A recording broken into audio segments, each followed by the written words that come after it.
Hello, Divine Sunshiners. This is Divine Sunshine coming to you with your weekly reading. Um, I am your intuitive spiritual life coach. I keep on forgetting to say that at the beginning. Last time I did it. I want to start off with introducing my co-host here. What's blocking? I can see something like, is this? Something's blocked. Oh, you in the way. Okay. Oh, you can see that well? And move you over one more then. Okay. All right. Um. I want to introduce my co-host here. I got this is I call him Bertie Swirty the Unicorn. I nicknamed him after my dad's name. Just things just to kind of provide you an update. Thank you so very much for the prayers. And just everybody saying I'm praying for your dad, and I thank you. Right now, he's at the point that they're asking us to put him in hospice. He's fighting. He does not want to go into hospice, but they're saying at this point that a lot of things, his body has an idea of what it wants to do. Let's put it that way. And his mind has another way of saying, I'm not finished. I still have work to be done. I want to, so just pray that what I want to do is we have an in between debate. I want to kind of bring him home and have his days that he can, just be surrounded by love, somebody to be around him, or he can go. He like this other place that's out in Symphony of Crestwood, out here in Chicago. It's the suburbs, and he kind of liked it that because it's kind of hard because I work, my mom doesn't, and then it would be kind of both of us trying to figure out how to take care and manage that. So if me staying home is not one thing of the option, or they're like, no, he needs to have somebody professional. I don't think about it. Him staying home will be okay. We just need him to be able to sustain the transport from the hospital to where he's going. I believe that he can if he has my mom there. So we just need him to heal and become stronger so he can get out of there because he's been in there. He's not a hospital person. Ain't nobody actually a hospital person. And I want him to get out and at least have his days to say, I got out, I got better. So I just need you to send healing prayers to him in the hospital room. Do I have a picture of him so you can see how uh, no, I did because I sent it to the DM. I'm just trying to see. I might have to go through his feed thing because I took it. Where is it? I have to go through his message. Yeah, so I just wanted to make sure. Information, I think it's info. That's how you can do it. Pictures. Hold on one second. I'm trying to find it. This boy that said so much here to help us God. Okay, I don't see me when I sent it to him. I was trying to send okay, done. The picture that I had sent about my dad being in there between him and my best BFF might have it. So you can kind of see what you're concentrating on. But I think all you do is what you do there. Oh, hold on one second. He probably said, I don't want you to show him like I'm like that. Because I'm more handsome than that. Okay, so this is just right now. That's just him right now in the hospital. So if you could just send right now with me, just green light around him and then also blue light because he was talking last week and then all of a sudden he stopped talking. And so that's a little concerning for us because I like him to be able to express himself as far as what things, his wishes, and what he wants to do. So if you all could just take a second with me and just to see him just surrounded by green healing light and just really opening up that his heart chakra needs working on as well, so as in his throat as well to be able to express as well. So those are the things. So I just say thank you very much just for taking that time out to do that along with me. So when I was going into the hospital, I kept on saying, "Ooh, I like that." And this unicorn was up there in the shop window, and I was like, "I'm gonna get it." And I'm like, "Nah." Then I was like, "I'm gonna get it." And I'm like, "Nah." And then I said, "No, go and get it." And so then I was like, "Yeah, okay, I'm gonna go in there." So Mom was like, "They got a sale. Go in." She's like, "Child, if you say one more time about that damn unicorn, I'm gonna scream. Go in there and go get that unicorn." So I asked the lady. I said, "Well, how much is the unicorn?" I just knew Bertie Swerty was gonna be a lot of money, and they was like, "No, it's just $20. It was $19.99, something like that." Yeah, okay. So I was like, "Okay, I'm gonna go ahead and get it." So I did. So I took it home. The lady was real nice and sweet. I could have sworn I had known her, but I know we're going through this part of the week where our souls are recognizing a lot of other souls, like we've seen them before, we've known them. So you're getting a lot of soul recognition, seeing it other people. And the Holy Spirit said just pray for me in agreement that everybody will be working in accord in making this transfer and doing everything that we need to do, as well, to get him placed out of the hospital and home. That's a whole different story about this daggone hospital. That's been an experience as well, with that. So also, before I get into my reading, I just want to just really tell you, invite the angels, about a story. Yesterday when my dad was not able to talk and say anything. A lot of things we were trying to have him say, well, if I write a phrase, maybe you point at it. Which he was trying to write with his left hand, and I did not know that the left hand was more so his God self, and the right hand was more so his creative self. So let the left hand, let him point with his left hand, which he did start to say that. I was like, "No, Dad, you right-handed." He was trying to really do everything with the left, and so I called the psychic right there on the point that I really know on Keen is really good, but this one, she's extremely high, extremely, but she could do remote viewing, and she's very, very, very, very good. She can see things. She's spot on, and she knows about twin flames too, because like I told you all before, you've got to get a very trusted psychic person in order to be able to read you, and it's on our level and our vibration, because you got different levels, and some of them give you levels of readings that on the 2 level, and you're like, "Nah, because I am a divine masculine or a divine feminine, I'm actually on level 3, so level 9, so you got to really, really, really read me." And well, it depends, you might be on the 3, but you saying, "Yeah, I'm higher than where you are." In some ways, and it's not as put down or anything, but it's just how our vibrations is hooked up. So you have to make sure that you get somebody who is actually trustworthy, and that's really on your level that can read into your vibration and your energy for you and your I was about to say you and your spouse. Okay, we can put that out there. For others, you're like, "Yes, thank you," like a groom catching the bouquet. "Thank you, Jesus, I got the bouquet." She said, "My spouse." About that, and so that's funny. I was just talking about her. So when I called the psychic lady, I found out that the lady was saying, she was talking about everything Dad was saying, and she said, "Dad said in the spirit," he's like, "Oh, where's my twin at?" And I was like, "Wait a second, who are you talking to?" He's like, "Oh," he said, "I'm not leaving because I'm waiting on my twin." And I was like, I said, "Is his twin?" He talking about Mom?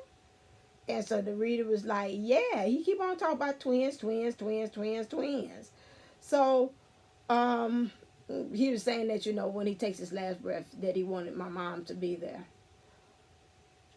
But then when I sat there and I thought about it, and last night when I came home, I thought about their story. And this story that I'm about to tell you, it might not be brief. We might go to 10 minutes or whatever, more than that. Is a story of how twins separate and they find themselves back together again. That pull and that push. So this might be 2 parts. I might do this and do the next one. The next video I'll go into the reading. The story of how my mom and dad met each other was that my mom seen them at a party. I can embellish it, put my own spill on it, spin on it, and spill on it. And she kept saying, looking at him, saying, "Who is that?" And they told her who his name was. Oh, that's so and so. You know, and so she's like, "Oh, okay, he kind of cute." So she went on. She told one of the friends that at that time that she's like, "Oh, well, he's cute. I like what about him? Give me some more information about him." Then when she was getting ready to leave, the guy friend was a friend of her best friend, called my dad over and told her to give, he's like, here's her number. She said you could call her sometimes because my mom's kind of a little shy, a little bit about that. And so that's how that had begun. Flash a little further down, my dad, he had left his first wife. She cheated on him. That wasn't that, so he said, I got to leave, I got to go. Then he meets mom in between that one. So then mom said that he went to some kind of party or bar. That's always a story. I could tell you the story of how I began. And he left her. He had some other girl that was there, and he left her cold blooded right there at the. That's why I get the Shaniqua at the club left story from her. From the divine feminine being left at the club when he left there to go with Shaniqua. That's that spin on that story. And so he went, I'll go gone. So she's like, okay, all right, I'm hurt. That's it. She kind of maybe kept in touch with him sporadically. And then next thing, she's going with someone. She's going with him. She waits for him. She kind of pines for him. Told her mom, like, oh my God, I love him. What's gonna be. And her mom told her to kind of be patient. He's gonna come back around because my mom's mom is psychic as well. She's gifted. And so then she went on, and so then they kind of got back together, and then lo and behold, here comes some other lady that's got a lot. I would say definitely she would be the karmic. Got a lot of issues, did a lot of stealing from dad, a lot of taking advantage of, but my dad being a very good-hearted person, figure I can help her. Was an alcoholic. She died of alcoholism. And that was pretty much, he told my mom, came to her, said, I got somebody pregnant, I'm going to go on ahead and marry her. There you go again, heartbreak again. See the separation, coming back again, twin. So she's like, okay, she's hurt, she's sitting, going on semi with life, but still pining, upset about what had happened, transferred between my dad and her. She goes on ahead with life. Lo and behold, she sees him walking down the street. Make sure there's nobody. Walking down the street, and I think she said they was getting off the subway, the L here in Chicago, because it runs above and below. And she was like, oh, there go dum. There go Bert. I didn't say his name. So she's like, oh, okay. So they get to talking and chatting and kind of get things back again, popping back on track again. They go that separation and coming back again, a separation and coming back again. So she had not died yet. She still was, his second wife was still alive then, but the attraction and the pull was so strong that mom and dad still, developed a relationship and became intimate. And so soon after, I think the mother had died, which is of my sister, that has a lot of issues too. And so then she died of, I think maybe alcoholism or whatever. She passed away. And so then I came along after with that. They got married after I came along. Lot of issues even in the marriage then, although they was twins. That happens a lot of times where you don't know who you are or whose you are. That was rough. A lot of kind of verbally abusive, and my mom was verbally abusive, especially as your twin. She reflect back right there. You get what you get out. You throw it at me, I can dish it back at to you. It's like what you got, what you got. So they going back and forth. That was kind of pretty much a setup of kind of growing up with both of them. Mom got to the point that she was very upset with being with dad. And so, you know, many times she was very down, and let's say it was really bad, at the point that I was like, you know what, that's it. When I came back from college, I was like, you know what, I'm gonna work a little bit, save a little bit, and then I got to find a place for me to get mom out of here with that at that time. What dad was never physically abusive. It was just the mouth. It's always this. Maybe a couple times that happened because mom was doing it, and he called himself protecting, but it wasn't always the time of like hitting and popping all upside the head and all that stuff.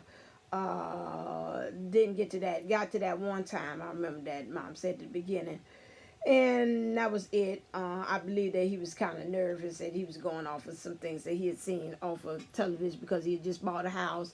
The responsibility now, he's got the kid and everything else, although he had that in other relationships, but he had not really truly had been married.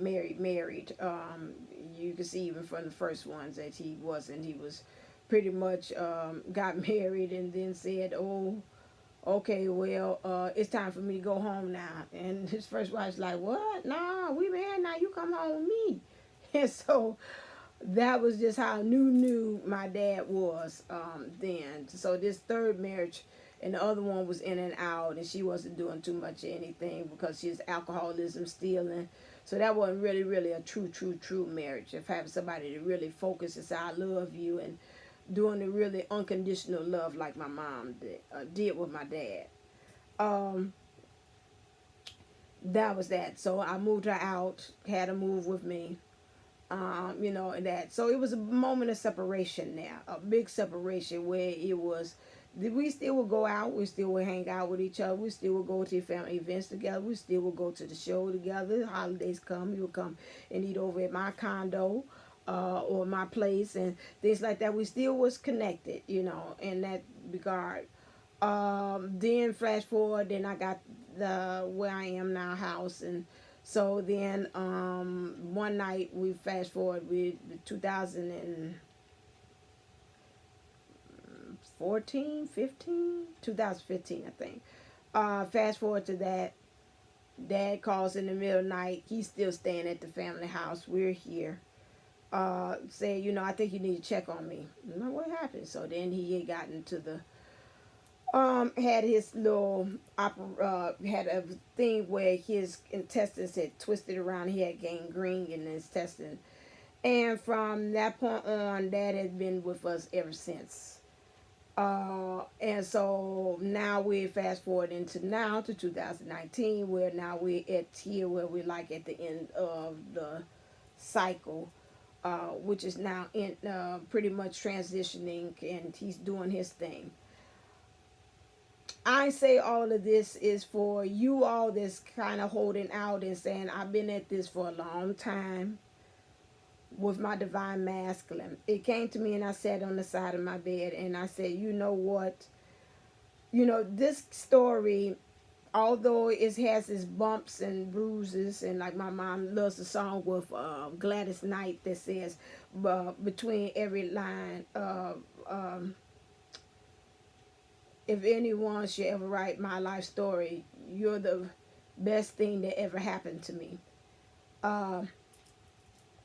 It's got ups, it's got downs, but right there, your divine twin, you will find, is always some kind of way written in between your script. And I shared this story to let you know that some of you all are sitting and thinking, oh my God, I ain't never going to get with my divine twin. And I'm looking at them two and saying, my dad and my mom, just saying, oh my God, they really are. I never did look and see that they are really the classic twin story of the separation, coming together, the push and pull, They showed even in union. I think about Daniellleboomlle and always saying, oh, you think because you got your twin now, there's no more work to be done? Oh, yeah, it's just beginning. Things that he was doing, Dad was doing things out in the world for his things. He always believed in charitable work and doing community work and doing work in the church and for other people, taking them to their doctor's appointments and things like that, and being there with friends and going to different community groups and listening to people speak. He's always been a part of that. Mom has been a part of church and her spirituality and holding positions within the church and her way of helping out, being part of things that she has in the church as well.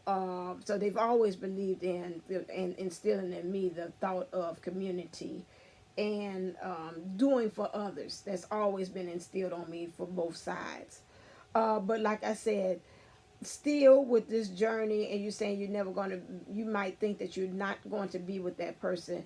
You will be with that person. She has shown me, and she's told me so many times classically, how she remember one day she's walking down the street and God showed her a vision of saying, you will be with this man when you get this old. And it's exactly like the man that I showed you, the picture of my dad in the picture I showed you, gray haired. And she said, oh, okay, that's fine. No, okay. So then they separated and they went their own ways. And they came back and God said, you remember that vision I showed you? She said, yeah, he showed it again, dead downtown somewhere. She always tell me it's on Wacker Drive and so and so. If you're in the city of Chicago, you know. And he showed her the vision again and said, I think she said, we coming from me because I used to, when I was small, I played the violin. It was coming from recital. Dad was walking ahead or something. I was walking with her. And God showed, she said, a beam of light came on him, and he turned and he phased out, and he looked like he is now, gray-haired and distinguished. And she said, you will be with this man, I'm telling you, until he gets old and gray. And so she's like, okay, that's nice. But she didn't think any of it. The universe will keep on showing you ways that say, you know what, this is what I promised you. I said you were going to be with your divine masculine or your divine feminine. No matter how it looks, they might be with everybody, other people, karmics or soulmates or whatever, but what is definitely destined to be with you is going to find its way to be with you. It just is. It doesn't matter what it come, hell or high water. And I mean, in her storyline, it was a lot of hell if she was waiting on Dad, and either my grandmother in her passing told her she dreamed, and she told my mom, she said, in 6 months you're going to be the happiest girl in the world. And she's like, what? And she said that when her mom had passed, my dad came to the funeral, and she cracked me up because she said she was so out of it because her nerves are so bad she had to go get sedated.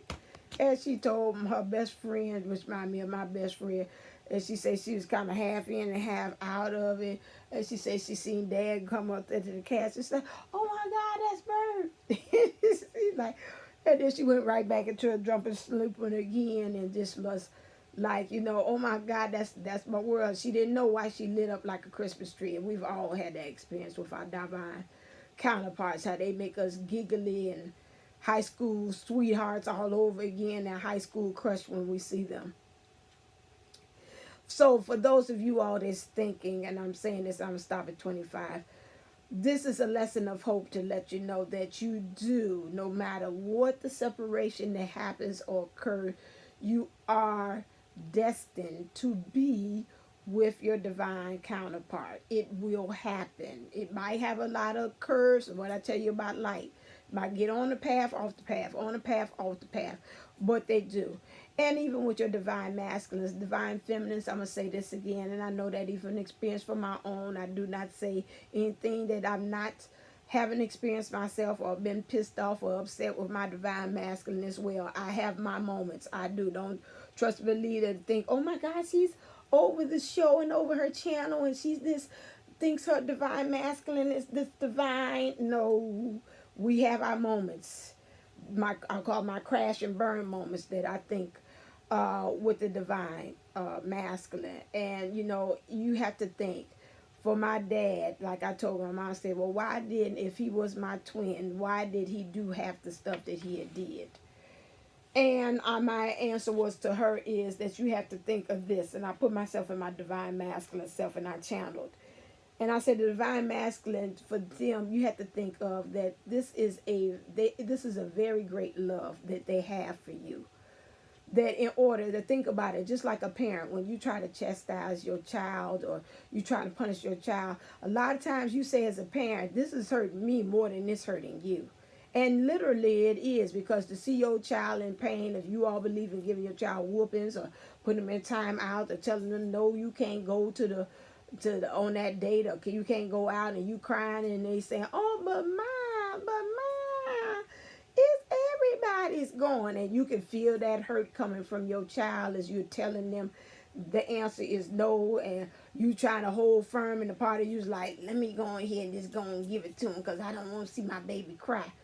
That's a very hurt thing, but you know in the long run, you say, this is something that I got to teach you. I'd rather teach you than the world go out there and teach you this. I'd rather teach you right or wrong here as your parent in a safe space than you doing that. That is the same way that the divine masculine in his own way said, it hurts me to see me do this to you, but at the end result, if this is what we signed up together to do, and for me to help you to become more greater and become a greater version of yourself and be the true identity of a divine, the feminine or queen, as he was saying to me, as you're supposed to be, like I said in that deck of cards in the other video. You know, the queen is the one that kind of pretty much sees the solution, sees the problem, and know, okay, what I got to do to kind of get my hustle on to make this stuff happen and manifest. For you to become into that queen energy, he's got to do you just like a diamond. He's got to press you. He's got to break you. He's got to do all these things, put the heat on you in order for you to come out shining bright like a diamond. All those things that he has to do in order for to do that. Yes, it's hard. It hurts. And it hurts the divine masculine in the same regard. You say, oh, hell you do in the 3D, but in the 5D self, I can experience and tell you for myself that the divine masculine, his higher self, it came to me, said several times, I'm so sorry. You know, I don't know why he did it like that, you know, but he knows he has to, but he's saying at the same time, I know it hurts you that he's decided to do whatever. And then when you all get into union, the same thing is that way too. When you get in union, it's not, okay, now we together, that's it. There's still work to be done. And you know, it's very hard when you get into union and you're both not ready. And my parents honestly had showed me, through me thinking about it in retrospect, their story as divine twins, as the lady said, that's what he stated that they are, and they are, and what when I look back, I say, yeah, they kind of are twins, but they showed me when you're not ready, that's the most hurtingest thing that I don't know how to express to you. And her is walking around with all these hurt feelings from him about things that he has done in the past. And it's like, okay, you can't move past that. You know, I do practice unconditional love, but then again, my mind tricks back again to what you did back there in the 70s, or what you did back there in the 80s, or what you did back there in the 90s. And again, it just showed me that us as divines, if we don't get this stuff out our system and really come to a place of divine healing where it's just really, truly, completely, I have forgiven you for all of the things that you had, and just sit there and be really very grateful for what you have made me become, and he sit there and he be grateful for what he had came from, for whatever situation, either karmic situations or things, and really recognize that that thing was put in my life to make me stronger, and now let me move forth and be a better person, and not sit there and still be stuck back into that consciousness of why these karmic situations keep attracting to you. It's you gonna put up a long haul. So some of you all need to really thank your lucky stars that the universe has not put you in that situation with the divine master, with the way you are and the way they are. because I'm telling you, my mother and father as twin flames are a story of an example of twin flames gone wrong. Okay. And I love them, and I always said that when I was small, you all are great for each other, but not for each other. Great people, but not for each other. Now, if they knew, because beforehand, all this stuff that's going on now that's out here beforehand, and how to kind of manipulate, and Daddy became more awakened as to who he is, accepted it, or he used to say, well, my dad, he never did. We always talk spiritual talk around him, and he has never had said, like, that's crazy talk. He's never had said that. He has accepted. I call 911 line. Sometimes I've seen, even when spirit dropped down a nugget in here, and I said, oh my God, that truly did not come from you. So he could see things, and sometimes I think he did not express. But I'm not going to make this long as 30 minutes, so let me stop. But I wanted just to say that, encourage you all, that these ones, like, when my divine masculine coming, I want them to come now. And I wanted to see this message, and I think he said it because he also told the spiritual advisor, or the psychic and spirit. He said, I'm doing charity work. That's why I ain't ready to go, because I'm doing charity work.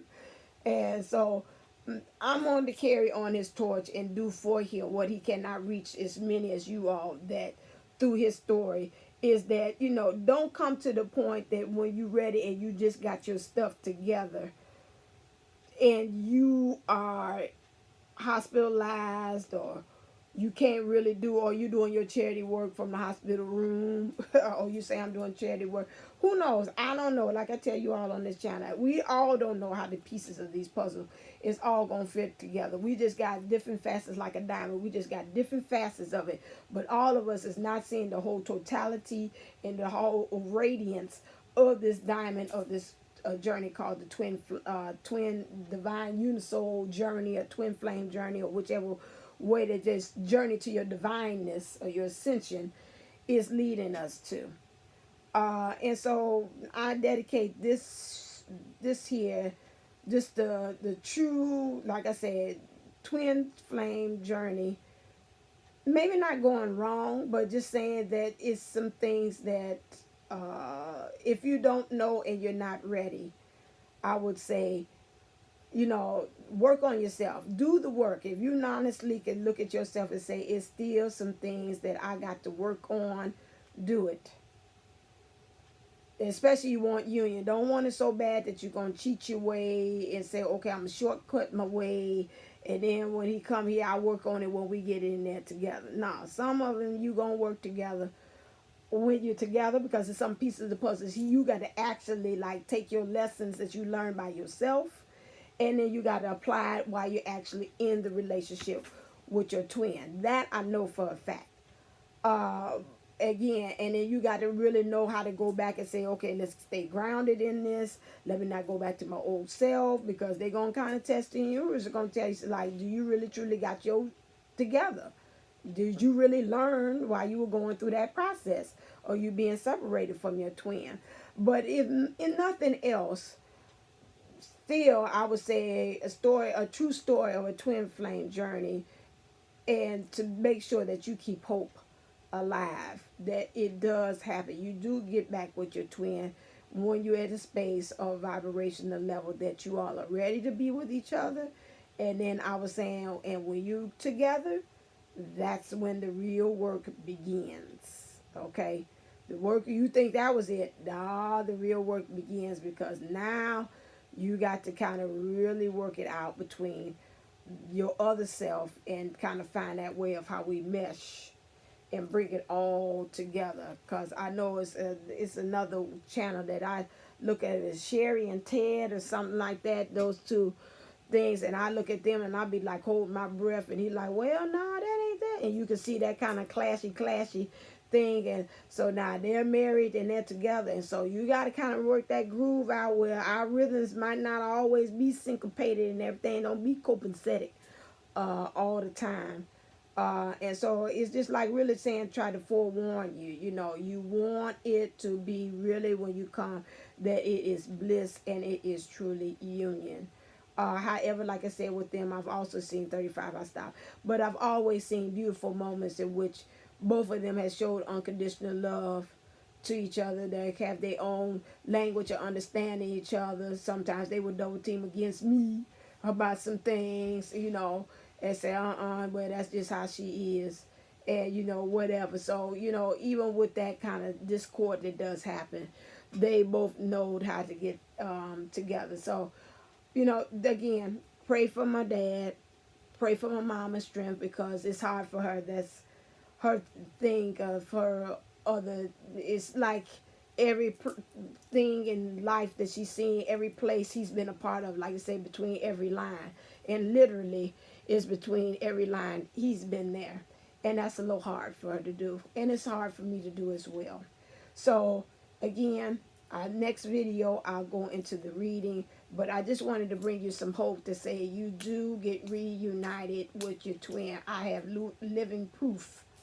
And I'm the byproduct of it. So your twin flame giving birth to another twin flame. So I don't know, we keep it going. Did I give birth to another twin flame?